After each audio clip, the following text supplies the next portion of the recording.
काबिश बेटे आप आ गए? हाँ जी मम्मा। मम्मा आज तो मजा ही आ गया। आज हमें ना स्कूल में दो दो पीरियड गेम्स के मिले। दो पीरियड गेम्स के? कैसे? मतलब कि हमारा एक पीरियड आज गेम्स का था, तो हमने सोचा कि एक ही होगा, तो हम क्लास में आके बैठ के जो अगला हमारा अरेंजमेंट लगा टीचर उसमें भी हमें गेम्स ले गया, और फिर हमने दोनों गेम्स में फुटबॉल खेली। हमें बहुत मजा आया। वाह, कौन सी गेम खेली बेटा आपने? मैंने आज फुटबॉल खेली और मैंने उसमें चार चार गोल किए। चार गोल किए? अच्छा। कई बार तो बेटा आप बड़े उदास होते हो, कहते गेम आप कराते नहीं, आज कैसे करा दिए? आप सही कह रहे हो। हम कभी कभार क्लास में बोर हो जाते हैं अगर हमें गेम्स मिलता है, क्योंकि फिर टीचर हमें पढ़ाता रहता है। हमारे हफ्ते में 2-3 ही गेम्स होते हैं और टीचर उसमें भी ना दे तो हम क्लास में पढ़ते पढ़ते बोर हो जाते हैं। अच्छा काव्य, एक बात बताओ, प्रिंसिपल सर क्या कहते हैं? असेंबली में मैंने कई बार बोला, उन्होंने गेम के बारे में जिक्र कराया कि अगर जब गेम हो तो बच्चों को जरूर लेके जाए। आप बताओ थोड़ा। हाँ, प्रिंसिपल सर ने यही बोला था कि अगर गेम्स हो तो बच्चों को गेम्स के लिए जरूर लेके जाए, और स्पोर्ट्स टीचर से भी कहा था कि उन्हें गेम्स का सामान दे। लेकिन पता नहीं क्यों मैम ने बोला कि आपका ये चैप्टर नहीं हुआ है जो होना चाहिए था। अब आपकी पनिशमेंट है कि आप सब बच्चे ये पढ़ोगे। तो फिर हमें गेम्स नहीं मिला। चलो ठीक है बेटा, आज तो आप खुश हो। चलो बेटा बैग वैग उतारो, अपनी यूनिफॉर्म चेंज करो। हेलो, नमस्कार दोस्तों, कैसे हो आप? और आपकी तैयारी होगी अप टू द मार्क, मुझे यकीन है। चलिए दोस्तों, आज मैं बहुत ही शानदार क्वेश्चन लेकर आपके सामने आई हूँ। क्वेश्चन है गेम का पीरियड। क्या बच्चों को गेम के पीरियड में बाहर लेकर जाना चाहिए? बच्चों का खेलों में क्या महत्व है? खेल किस प्रकार बच्चों का विकास करते हैं? यदि बच्चा बहुत शरारती है, कक्षा में पढ़ाई नहीं करता है, तो क्या हमें उसको गेम पीरियड में गेम खिलाने लेके जाना चाहिए या नहीं? इस प्रकार के प्रश्न पैनल आपसे पूछ सकता है, क्योंकि ये बहुत ही है यूनिक एंड बहुत ही शानदार क्वेश्चन। ये क्वेश्चन सीधा सीधा कनेक्ट होता है बच्चे के विकास से। देखिए, जब बात करते हैं विकास की, तो मैं आपको बता दूं बच्चे की कौन कौन से विकास हैं जो बहुत ही महत्वपूर्ण है। बच्चे का शारीरिक विकास, मानसिक विकास, भाषा का विकास, संज्ञानात्मक विकास एंड संवेगात्मक विकास। ये विकास बहुत ही ज्यादा इंपॉर्टेंट है। जिस प्रकार बच्चे की वृद्धि इंपॉर्टेंट है, उसी प्रकार बालक का विकास बहुत इंपॉर्टेंट है। विकास एक ऐसी प्रक्रिया है जो जीवन पर्यंत तक चलती रहती है। तो मैं इसको इस प्रकार से समझाने की कोशिश करूंगी कि विकास जो है एक मुट्ठी के समान है। देखिए, ये मेरी एक मुट्ठी है। विकास जो एक मुट्ठी के समान है, और ये पांचों उंगली हमारे विकास के आयाम है। जैसे मैंने बताया, शारीरिक विकास, मानसिक विकास, भाषा का विकास, संवेगात्मक विकास, संज्ञानात्मक विकास। तो इनको हम बना लेते हैं एक मुट्ठी, क्योंकि सभी विकास जब एकजुट हो जाते हैं तो एक बनती है ताकतवर मुट्ठी।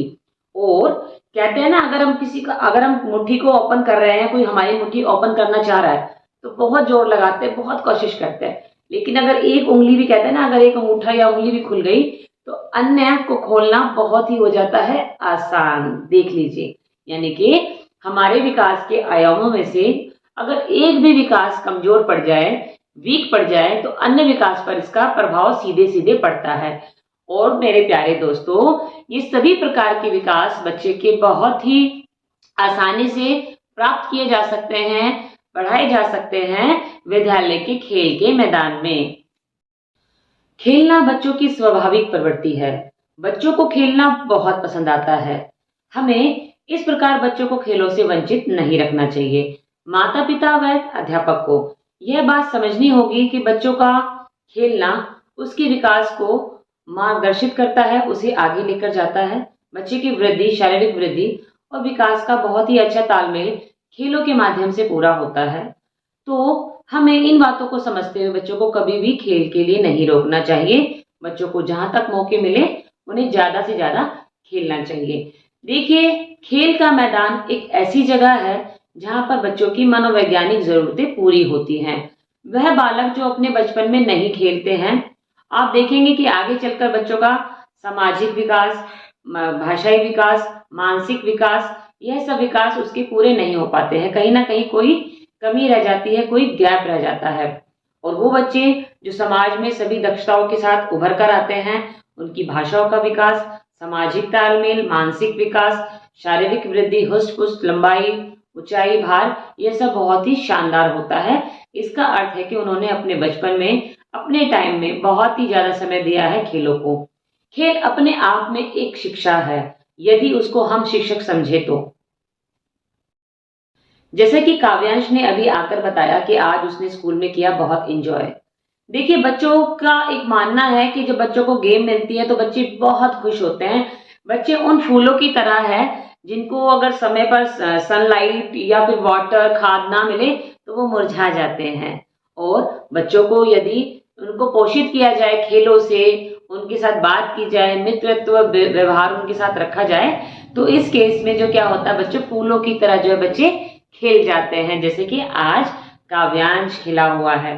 काव्यांश की तरह ही सभी स्कूली बच्चे उम्मीद करते हैं और देखते हैं अपने अध्यापक को इस नजर से कि वह हमें आज गेम्स खिलाएंगे, हमें गेम्स के लिए बाहर लेकर जाएंगे। तो एज ए शिक्षक आपको कभी भी बच्चों को खेलों से वंचित नहीं करना है।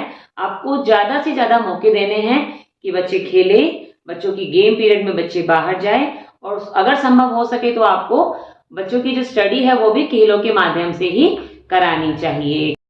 पैनल आपको बहुत ज्यादा उलझाने की कोशिश करेगा। पैनल कहेगा कि नहीं नहीं, अगर बच्चा नहीं पढ़ रहा है तो उसको मतलब कि पढ़ाई करवाएं। 1 या 2 दिन अगर बच्चा गेम नहीं खेलता है तो कोई बात नहीं, लेकिन आपको वहां पर बहुत ज्यादा अच्छे तरीके से क्लियर करना है कि सर, जितना बच्चों के लिए पढ़ना जरूरी है, किताबी ज्ञान जरूरी है, उनका सिलेबस कंप्लीट करना जरूरी है, उतना ही जरूरी है बच्चों के लिए खेलना। अगर बच्चा नहीं खेलता है तो बच्चों के बहुत सारे विकास रुक जाते हैं। इस तरह से आपको कॉन्फिडेंट होकर रिप्लाई करना है। जो लिसनर्स को लगे, पैनल को लगे वाकई में जो मैम कह रहे हैं या जो सर कह रहे हैं वो बहुत ही सही कह रहे हैं, और इनको जो है इस बात की पूरी जानकारी है कि खेल बच्चों के लिए जो है बहुत ज्यादा इम्पोर्टेंट है। और जाते जाते दोस्तों, मैं आपसे एक प्रश्न पूछना चाहूंगी कि बच्चे का सर्वांगीण विकास कहाँ पर संभव है। मैं रिपीट करती हूँ, बच्चों की ऑल राउंड डेवलपमेंट, जहां पर बच्चों के चारों पांचों जो है विकास हो, शारीरिक, सामाजिक, भाषाई, मानसिक, संवेगात्मक और संज्ञानात्मक, ये विकास कहाँ पर संभव है। तो इसके ऑप्शंस है: ए सभागार, बी घर, सी व्यायामशाला, एंड डी विद्यालय व विद्यालय का आंगन यानी कि खेल का मैदान। आपको आंसर देने हैं कमेंट बॉक्स में। मैं आपका इंतजार करूंगी, आपके आंसर्स का इंतजार करूंगी, और आपके आंसर्स पढ़कर मुझे अच्छा लगेगा कि आप कितने सक्रिय हैं अपने आने वाले साक्षात्कार के लिए। और इसी के साथ मैं विदा लेती हूँ। धन्यवाद।